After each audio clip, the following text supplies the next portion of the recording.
first and only guest tonight is the winner of the Nobel Peace Prize. He's a passionate advocate for human rights. Earlier today, he was in Indian Wells, California, speaking before the Desert Town Hall there.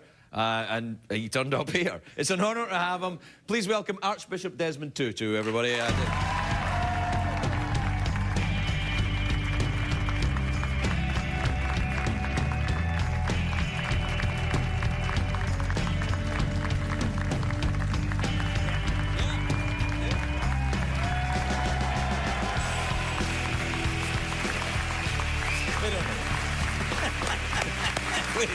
Thank you. Father Tutu, welcome. Welcome. Thank you so much for being on this show. And I know you must be very tired. You just, was it 22-hour flight from South Africa? I'm looking for 2 clones. 2 clones? Oh, I see. Yes. I'm like, what have you been taking?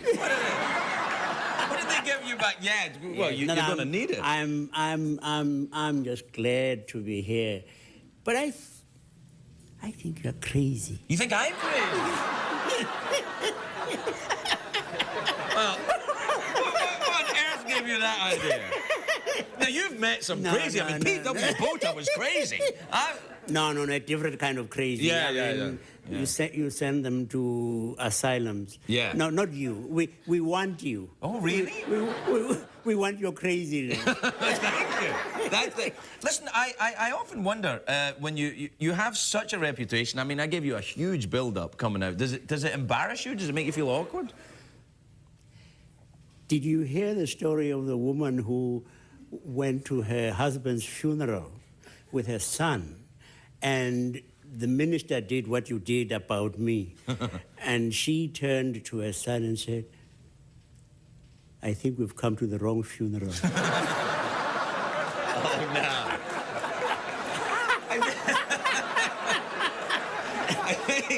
I think you're being a little modest there. I mean, it can't have been easy what you were up against then, and up against that. I mean, I read your editorial in the New York Times this week.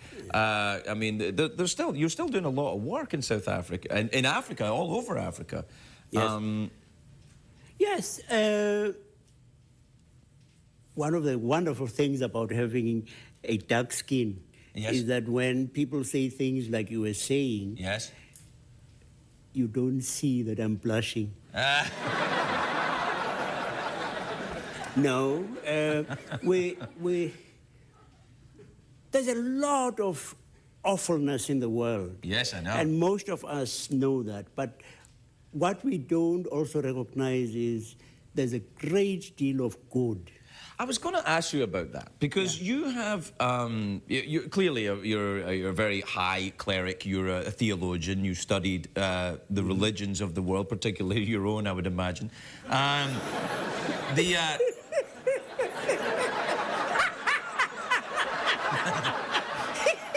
You know what so what I'm thinking is, did you ever read Thomas Aquinas? A little bit. Right, you know Thomas Aquinas when he goes on about how people are essentially good, and for evil to exist, evil is an aspect of good, that if evil were the only thing, then there would be nothing. That's Thomas Aquinas, isn't it? Yeah. How do you find the good when you're dealing with a situation that you and Mr. Mandela were dealing with the Praetorian government? Where do you find the good in these people? Where do you find the ability for truth and reconciliation? Yeah. One of the important things to keep remembering is that evil is an aberration. That is why you get upset. I mean, you get upset when a baby is abused or a woman is abused, I hope. Yes, of course. Yeah, I do, yeah. Well, you gave me that look like I didn't. I do. You know, I mean, we went to Darfur. Right. And it's one of the most awful places in the world. I mean, most of the description of it fall very far short of telling you about the reality. And yet there were 2 things particularly that struck me. It was, we met with the internally displaced persons, the refugees. Right. And you talked to them, living in the squalor and the unspeakable squalor. they could laugh. And the men who were Muslim were wearing white robes, clean, spotless. And you said, now where could they get the water in this place to do this? But the other, that's the first. Where do they get the water, though? It's actually, I mean, part of it is they get trucks bringing it in. Okay. If the women try to go and get firewood outside of the camp, they are raped. What? Yeah. It really is awful, and yet there was this resilience. You know, what human beings are incredible. Yeah. I mean, you are incredible. Oh, no, stop. But what I was going to... The second thing. Shh. Oh, okay. Yeah. No, you're right. Yeah. No, you're good. But the second thing is, you have these incredible human beings who come, most of them from very well-to-do places, who are the humanitarian workers. We hardly ever hear enough praise of fantastic people. Many of them actually, you know, go there. It's their second, third mission. Right. And you say, what makes them do that? They get no kudos.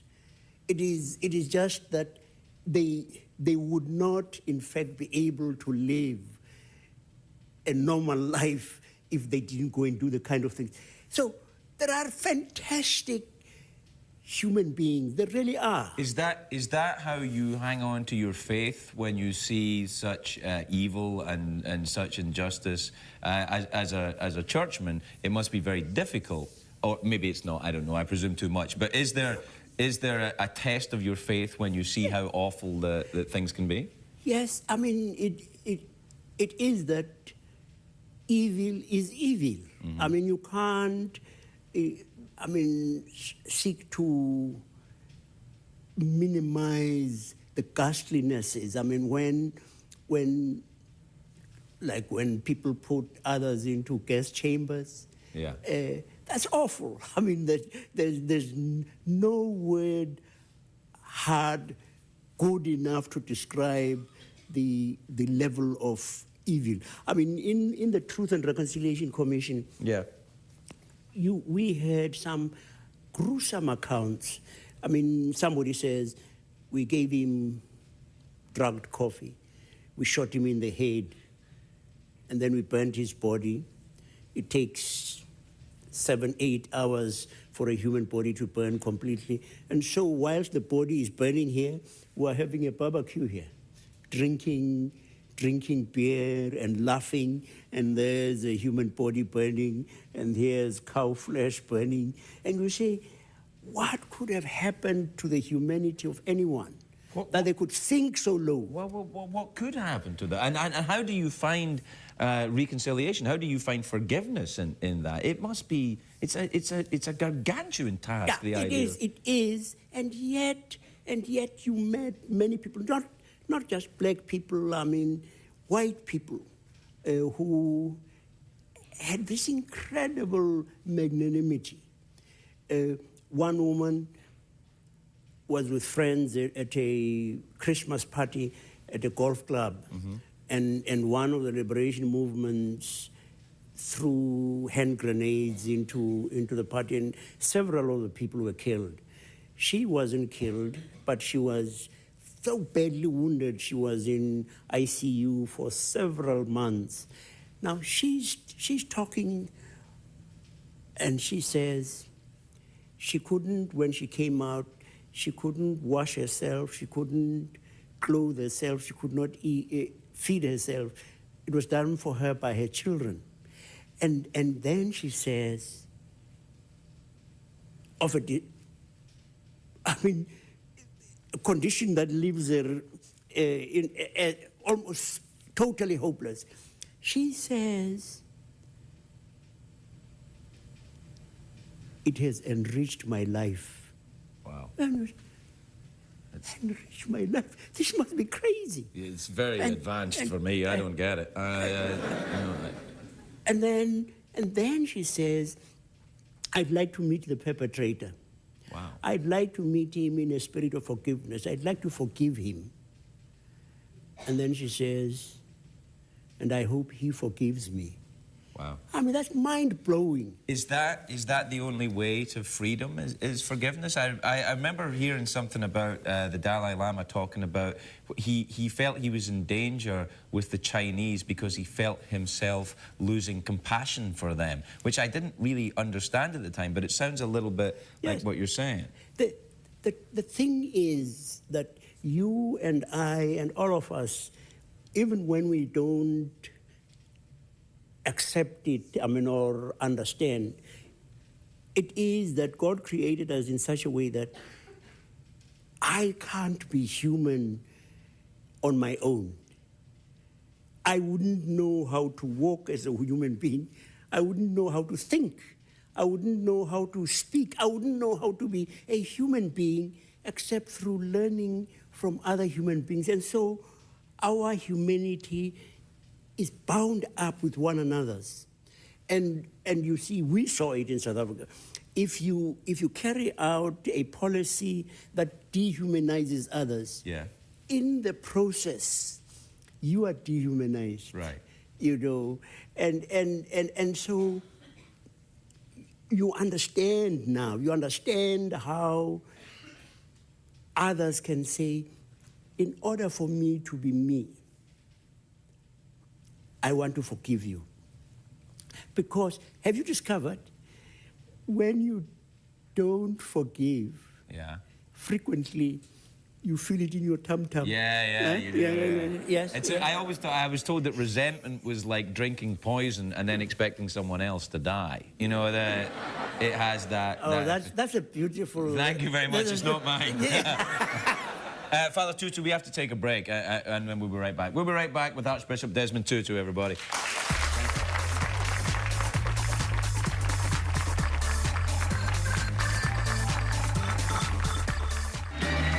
Welcome back, everybody. Welcome back. I'm here with Archbishop Desmond Tutu. Sir, may I ask you a little bit about your relationship with Mr. Mandela? Are you friendly? Do you keep in touch? Do you talk? Yes and no. I mean, he's actually an incredible human being. I mean, all of us have come to accept this, but it is for real. You know, one day I go and have lunch with him, and I'm driving from Soweto to town where he lives. We finish the lunch, and he goes to the door, and he says, "Driver!" He's calling out for my driver, and I say, well, no, I don't have a driver. I chauffeured myself from Soweto. He doesn't say anything. Right. 2 or 3 days later, he calls, Mbilo. I'm sorry, I didn't ask you, but I didn't like the fact that you were driving yourself. And so I have asked 1 or 2 of my friends whether they can help you. And he genuinely can't stop himself when he sees what he believes is a need. Right. He wants to do something to meet it. And so now I have funds that enable me to have someone to drive me. But he's stubborn too. Nelson Mandela stubborn, there's news. 27 years in prison. No, I'm not moving a damn inch. Let me out. That's pretty stubborn. But he's beautiful. You know, often people say 27 years. Oh, what a waste. Just look at what this guy would have done. No. Right, of course. No, because you see, when he went to jail, he was angry. Mm-hmm. An angry young person who was appalled by the miscarriage of justice that had happened. Of course, understandably. And it is, suffering can make you bitter, but suffering can also, it burns away all of the chaff, and Nelson learned there to put himself in the shoes of the other, trying to understand how the Afrikaner must be feeling. His compassion, his magnanimity, his willingness to forgive those who had done him such an injustice, had done his people such an injustice. Incredible. And we were very, very blessed, because you can imagine if we had had someone who said, we want to get our own back. Yeah. You'd still be at it. It'd be still going on. If we were going to be alive still. Yeah, that's true, yeah. Our country would have gone up in flames. Sure.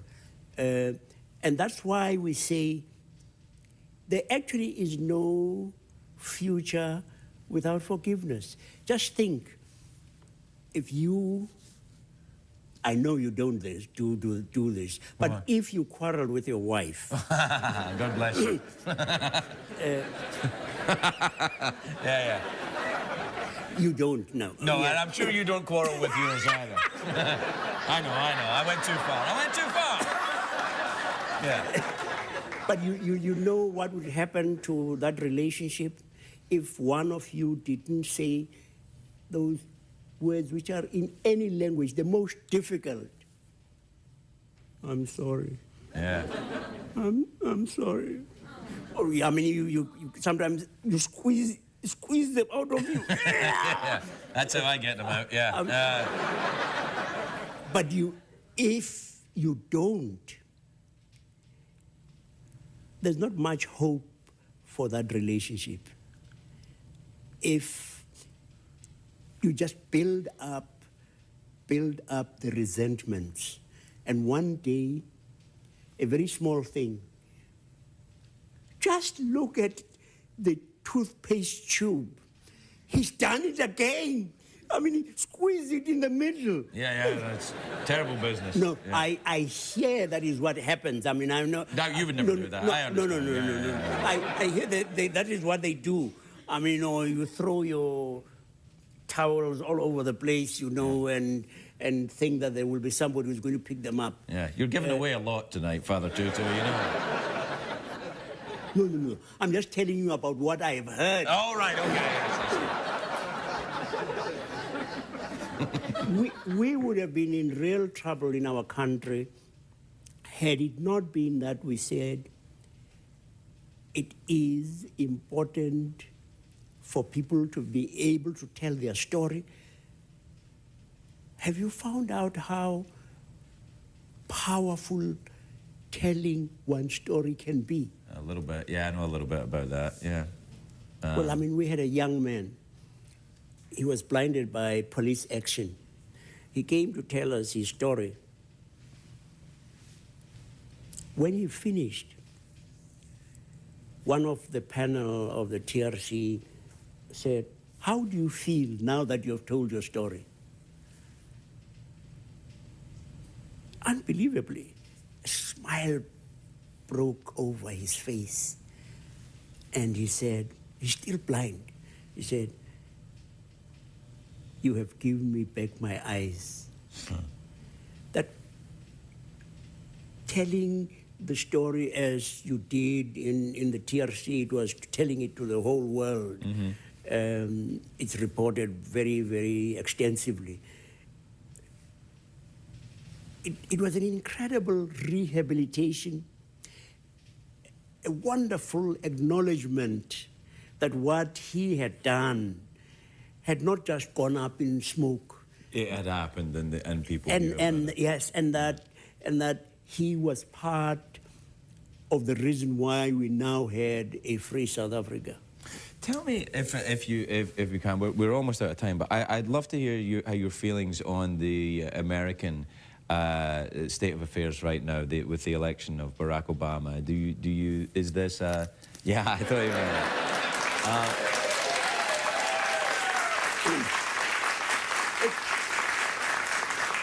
But now you realize actually just how bound up with one another we are. Sure. That there was a time when you wished, I mean, that America could disappear from the face of the earth. Well, not me, but I think some people were angry at us. Yes, yeah, I mean, there was a lot of anger, not against Americans. There was a lot of anger against the policies of a particular administration. Yes. The apparent arrogance. I mean, look at the awful things that you were doing. Not you, I mean you. In Guantanamo Bay, in Abu Ghraib. What I would say in defence, although I don't feel you attacking, but what I would say in defence of that is that I always felt that a very effective, perhaps the most effective, as it turned out, voice of dissent against these things was from inside the United States. The pressure from within eventually, you know, discarded these policies and moved away from them. I mean, let's come back to the beautiful thing. Okay. November, when was it? Last year, 2008. Yes, November the 4th. What? November the 4th, yeah. Because this is like my citizenship test. Come on, ease up.